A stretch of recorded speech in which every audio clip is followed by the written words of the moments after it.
Hey guys, Sean here with another figure review, this time of Marvel Selects The Amazing Spider-Man. Looking for a great figure just like this one? Then check out BigBadToyStore.com where they have great figures at great prices and you can pre-order all the latest new releases. So here we have Spider-Man from the Amazing Spider-Man film. I gotta say, this is an all-around great figure. It has tons of these minor details that all come together to create this fantastic figure. The only gripe I have is I feel like they could have gotten the blue a little darker so it's more film accurate, and they also sculpted the boots and stuff, and they sculpted the web shooters on his wrist, but they didn't really paint it, so it kind of gets lost in there in the color, which is kind of disappointing. It would have been nice if they painted it silver or something. This figure has really nice details like texturing on his suit and raised webbing, and it's painted very nicely, not sloppily like a lot of Spider-Man figures are. It sometimes kind of gets overdone and you miss some spots, or you put on too dark in some areas and it bleeds. But I gotta say, this figure is really nicely painted.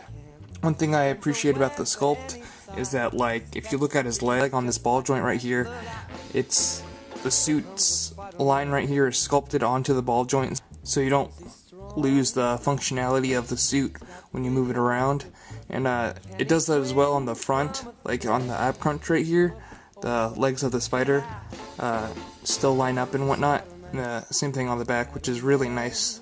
I don't know if my camera can pick it up, but there's a lot of fine texturing on the blue and the red on the suits, and even to the seams on his glove. Even in his eye lenses there's a lot of texturing and a nice yellow and orange wash to give it kind of a 3D shadow effect. Alright, so for accessories, this figure came with some really good ones. He came with this nice background and display stand, features a window and kind of a green awning. A nice accessory he came with was interchangeable fist hands for his web shooting hands. The only downside is they're a little hard to swap out sometimes.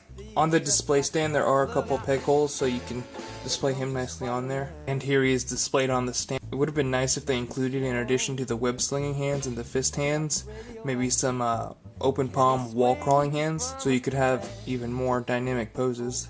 Alright, so for articulation, this figure's head can go 360 degrees around, as well as up and down a little bit. Arms rotate 360 and in and out, they're on a ball joint. Rotates at the upper bicep and bends at the elbow. Rotates at the wrist and has a pivot at the wrist as well.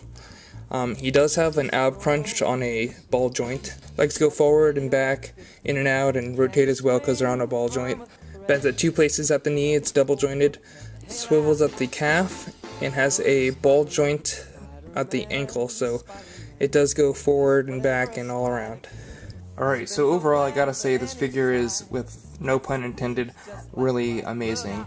And I know a lot of people weren't too happy or didn't really dig the new costume, but I gotta say I liked it a lot, and it works really well for this figure because it's new, original, and something we really haven't seen before. And I gotta say, if you're an articulation junkie like myself, this is the must-have figure. But also, if you enjoyed the movie as well, I definitely recommend picking up this figure sometime.